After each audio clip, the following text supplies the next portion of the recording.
ജോബിൻ്റെ പുസ്തകത്തിൽ നിന്നുള്ള വായന. അധ്യായം 39. കാട്ടാടുകളുടെ പ്രസവകാലം നിനക്കറിയാമോ?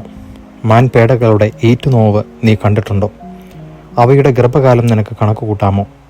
അവ പ്രസവിക്കുന്ന സമയം നിനക്കറിയാമോ? എപ്പോൾ അവ കുഞ്ഞുങ്ങളെ പ്രസവിക്കുകയും അവയുടെ നോവ് നിലയ്ക്കുകയും ചെയ്യുന്നു. അവയുടെ കുഞ്ഞുങ്ങൾ ബലപ്പെട്ട് വിജന സ്ഥലത്ത് വളരുന്നു. അവ പിരിഞ്ഞു പോകുന്നു, മടങ്ങി വരുന്നില്ല. കാട്ടുകഴുതിയെ അഴിച്ചുവിട്ടതാര്? അതിന് സ്വാതന്ത്ര്യം നൽകിയതാര്? ഞാൻ അതിന് പുൽപ്പുറങ്ങൾ പാർപ്പിടവും ഉപ്പുഭൂമി വീടുമായി നൽകി. അത് പട്ടണത്തിലെ ആരവത്തെ നിന്ദിക്കുന്നു, മേയിക്കുന്നവൻ്റെ ഒച്ച കൂട്ടാക്കുന്നില്ല. മലനിരകളെ അത് മേച്ചിൽപ്പുറമാക്കുന്നു. പച്ചയായത് ഏതും അത് തേടുന്നു. കാട്ടുപോത്ത് നിന്നെ സേവിക്കുമോ? നിന്റെ തൊഴുത്തിൽ അത് രാത്രി കഴിച്ചുകൂട്ടുമോ? നിന്റെ ഉഴവുചാലിലേക്ക് അതിനെ കയറ്റിക്കൊണ്ടു പോകാമോ? അത് നിന്റെ പിന്നാലെ കട്ട നിരത്തുമോ? അത് കരുത്തുള്ളതാകയാൽ നീ അതിനെ ആശ്രയിക്കുമോ? നിന്റെ ജോലി അതിനെ ഏൽപ്പിക്കുമോ? അത് നിന്റെ ധാന്യം മെതിക്കളത്തിലേക്ക് കൊണ്ടുവരുമെന്ന് നീ വിശ്വസിക്കുമോ? ഒട്ടകപ്പക്ഷി അഭിമാനത്തോടെ ചിറകു വീശുന്നു, എന്നാൽ അതിന് കൊക്കിനെയോ കഴുകനെയോ പോലെ പറക്കാൻ കഴിയുമോ? അവ മുട്ട മണ്ണിൽ ഉപേക്ഷിച്ചു പോകുന്നു. മണ്ണ് അതിനെ ചൂട് നൽകി വിരിയിക്കുന്നു. ചവിട്ടുകൊണ്ട് അത് ഉടഞ്ഞു പോയേക്കുമെന്നോ വന്യമൃഗം അവയെ ചവിട്ടിത്തേക്കുമെന്നോ അത് ഓർക്കുന്നില്ല. അത് കുഞ്ഞുങ്ങളോട് ക്രൂരമായി പെരുമാറുന്നു. അത് കണ്ടാൽ അവ അതിൻ്റേതല്ലെന്ന് തോന്നും. ഈറ്റുനോവ് പാഴായിപ്പോയാലും അതിന് ഒന്നുമില്ല.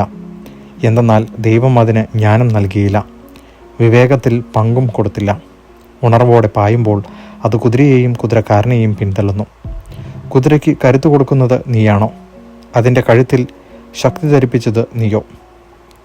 അതിനെ വെട്ടുക്കിളിയെപ്പോലെ ചാടിക്കുന്നത് നീയോ? അതിൻ്റെ ശക്തിയേറിയ ചീറ്റൽ ഭയജനകമാണ്. അവൻ സമതലത്തിൽ മാന്തി ഊറ്റം കാണിച്ച് ഉല്ലസിക്കുന്നു, ആയുധങ്ങൾക്കെതിരെ പാഞ്ഞു ചെല്ലുന്നു. അവൻ ഭയത്തെ പുച്ഛിക്കുന്നു, സംഭീതനാകുന്നില്ല. അവൻ വാളിൽ നിന്ന് പിന്തിരിഞ്ഞോടുന്നില്ല. അവൻ്റെ മേൽ ആവനാഴിയും മിന്നുന്ന കുന്തവും ശൂലവും കിലുങ്ങുന്നു. അവൻ ഉഗ്രതയും കോപവും പൂണ്ട് ദൂരം പിന്നിടുന്നു. കാഹളനാദം കേട്ടാൽ നിശ്ചലനായി നിൽക്കാൻ അവന് കഴിയുകയില്ല. കാഹളം കേൾക്കുമ്പോൾ അവൻ ഹേഷാരവം മുഴക്കുന്നു. അവൻ അകലെ നിന്ന് തന്നെ യുദ്ധം മണത്തറിയുന്നു. സൈന്യാധിപന്മാരുടെ അട്ടഹാസവും ആജ്ഞാസ്വരവും തിരിച്ചറിയുന്നു. നിന്റെ ജ്ഞാനം കൊണ്ടാണോ പരുന്ത് ഉയരുകയും ചിറകുകൾ തെക്കോട്ട് വിടർത്തുകയും ചെയ്യുന്നത്? നിന്റെ കൽപ്പനയാലാണോ കഴുകൻ പറന്നുയരുകയും ഉയരത്തിൽ കൂടുകൂട്ടുകയും ചെയ്യുന്നത്?